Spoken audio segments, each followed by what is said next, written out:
We are back. Another open water season. I'm super excited. The ice fishing season lasts forever, it sure seemed like.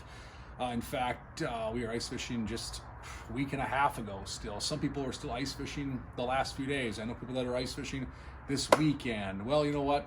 I love the season. It was an awesome time. Enough with ice fishing. Time to jump into open water.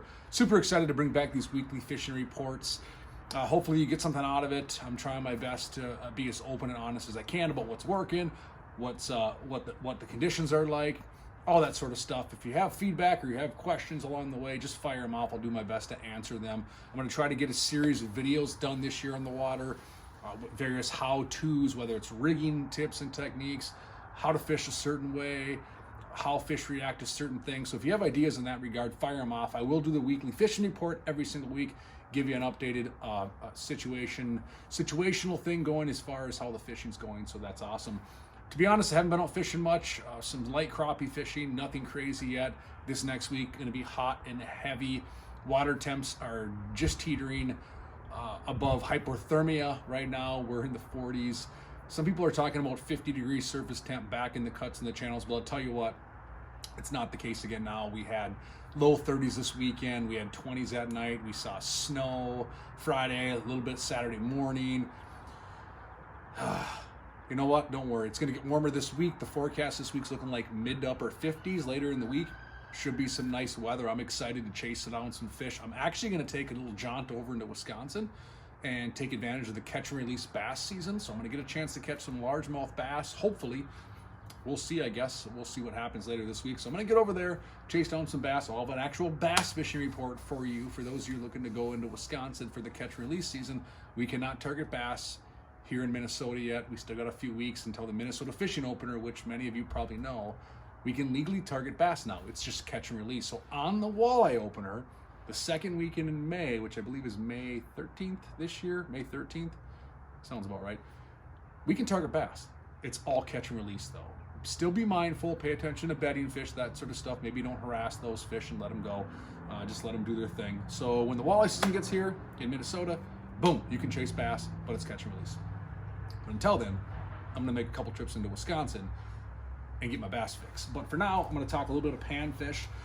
You know, I've been fishing hair jigs, light stuff, a little bit of ice fishing tackle. I've caught more fish on hair jigs, and I'm generally targeting them with a float right now. More controlled, more in your face, more of a subtle, I don't want to call it finessey, but it is finessey approach. So I've been fishing hair jigs lately. These are ones my kid ties up. We use a variety of heads. That's just a little bit of hackle on there. This is a small 1/64 ounce hair jig, and I'm using the Rocket Bobber. And people ask me what size Rocket Bobber. You know what? I use the ultralight. I use the smallest size of the Rocket Bobber. I'm not using the actual panfish one. You certainly can, but I'm using the ultralight. That's the ultralight right there. Little stubby little guy. I just like how this thing casts, cuts through the air. It's very, very delicate in terms of how these fish bite. Bobber lays down, boop, a little bit of hit. It dips kind of, shoots kind of up. I can see when those fish bite it. Super simple. Hook sets are free, and I'm not using any weight between the bobber and that hair jig right now. I like that absence of weight. 64th ounce will driftly down. A lot of times the fish will take it and run with it, not even know it, and you'll see that bobber move. So the bobber is going to pop up. It's going to be a hard strike. It's just going to take you off and go down. We've all seen those. We love those. Or you're going to see that subtle just gradually move away from you, which indicates a fish, because I don't have a minnow on there. Not tipping this with anything. I'm fishing it straight up. And as far as the line goes, I had some people ask me, I did a recent seminar and they were asking me some of this stuff. I'm using a micro braid as the main line.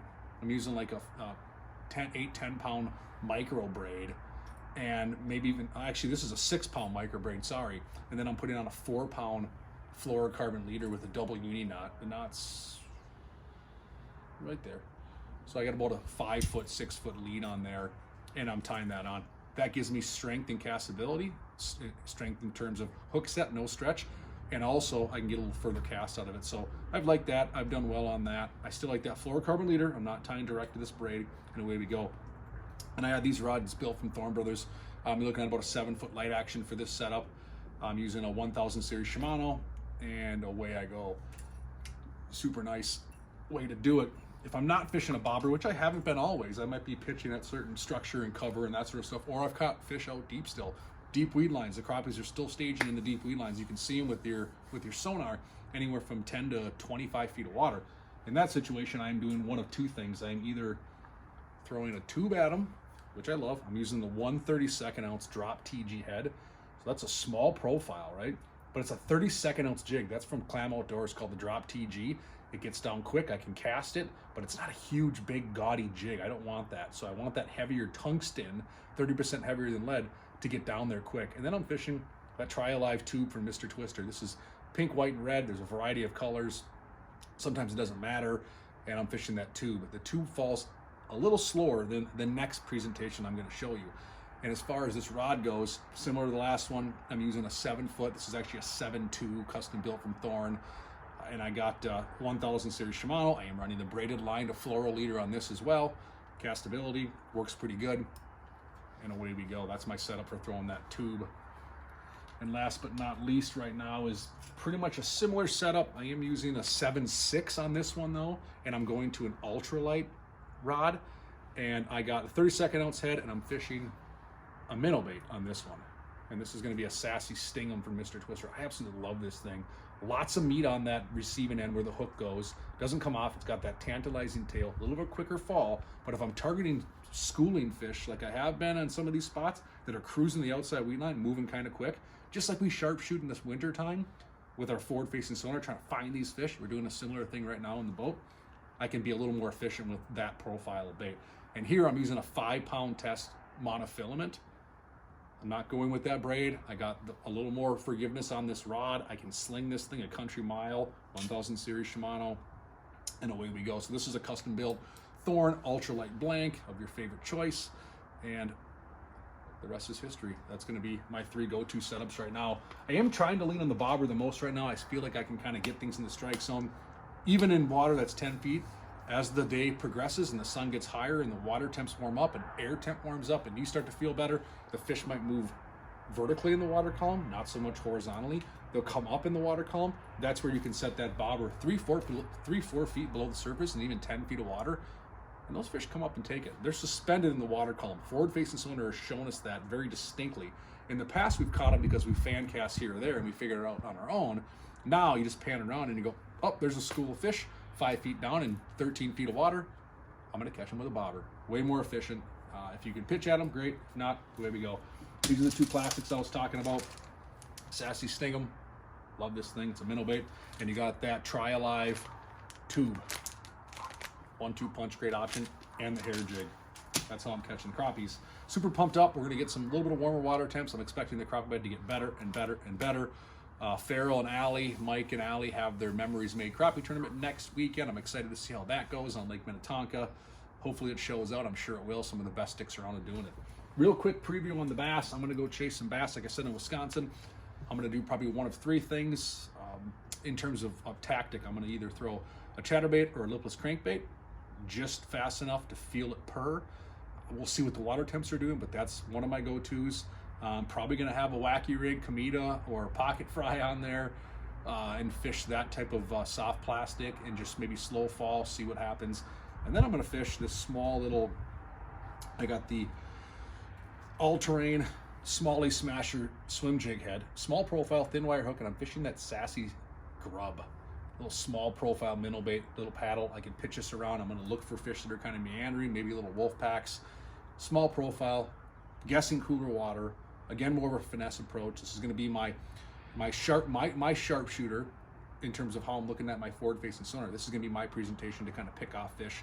And with this setup, I got a 7.6 medium light action rod. You could use a medium rod. I got 15-pound braid, and I got an 8-pound fluorocarbon leader. And I'm just going to try to pick at some fish, hopefully catch a few bass, get that itch taken care of, and it's going to be hopefully with this guy. Moving bait, chatterbait, lipless crankbait, or some kind of wacky rig, something to that effect is how I plan to catch my fish, bass fishing. Or, who knows? There's a good chance I'll go to Wisconsin, try to bass fish, maybe get discouraged, who knows, and I'll pick up the 3 rods I showed you earlier and try to catch a crappie, because I'll tell you what, the lake we're going to has some big crappies in it, and I I like catching big crappies. So we'll see what happens. So that's kind of my plan here this week. Hopefully you guys get out and get a chance to chase down some fish. It's looking like it's going to warm up next week and looks pretty nice, maybe in the mid 50s. And then hopefully from there it just keeps getting better and better and better, and we can enjoy our spring for a few weeks before the actual fishing opener hits and our mind is dead set on catching things with teeth and bass. So get out there, have some fun. Good luck. I'm excited for another open water season. We'll be hitting you up, like I said, every single Sunday. We'll be going with one of these fishing reports. And if at any time you have any questions or want to see anything specific, let me know. I'll do my best to answer them, and we'll have a lot of fun together. Good luck this season. Can't wait.